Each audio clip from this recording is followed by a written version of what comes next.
ये ये इनकाउंटर का जो निशाना है वो टांग पे जाता है। और हमारे पत्रकार साथियों से कहूंगा, अंग्रेजी का एक अखबार था, प्रतिष्ठित अखबार, उसने कहा कि 18,000 इनकाउंटर हुए उत्तर प्रदेश में, जिसमें 200 जाने गई हैं, जो दावा है सरकार का। और बड़े पैमाने पर टांग में गोली लगी है या हाथ में गोली लगी है। इसका नाम दिया है हाफ इनकाउंटर या टांग पे गोली वाला इनकाउंटर। ये जितने भी टांग पर गोली वाले इनकाउंटर हैं, ये सब फर्जी इनकाउंटर हैं। और ये मैं नहीं कह रहा हूं, मेरे साथ साथ अंग्रेजी के एक अखबार प्रतिष्ठित है, उसने कहा कि 18,000 इनकाउंटर उत्तर प्रदेश में हो चुके हैं।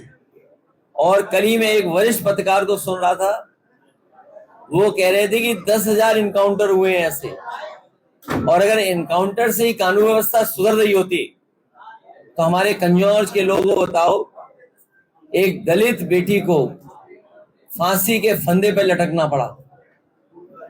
आप सब जानते हैं, एक दलित बेटी, उसको न्याय नहीं मिला, उसकी कहीं सुनवाई नहीं हुई, उसे मजबूरी में फांसी पर लटकना पड़ा। लेकिन ये बात भी है कि फांसी पर लटकी है कि लटकाई गई है, अभी भी उसका खुलासा नहीं हुआ है। फर्रुखाबाद में भी हमारे साथी जानते होंगे, 2 बेटियां लटका दी गई कि आत्महत्या हुई है। और हर दिन उत्तर प्रदेश में बड़े पैमाने पर बेटियों के साथ इस तरह का व्यवहार हो रहा है, जहां उनके साथ घटनाएं घट रही हैं। और जो सबसे ऑथेंटिक डेटा है एनसीआरबी, अगर हम एनसीआरबी के डेटा को ऑथेंटिक माने तो सबसे ज्यादा असुरक्षित महिलाएं अगर कहीं हैं तो वो उत्तर प्रदेश में हैं। तो क्या इनकाउंटर से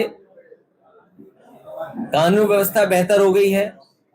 क्या इनकाउंटर से हमारी माताएं बहनें सुरक्षित हो गई हैं? और कल तो हद हो गई, स्मार्टफोन दिया सरकार ने और पंडाल के बाहर स्मार्टफोन छीन लिया बदमाशों ने।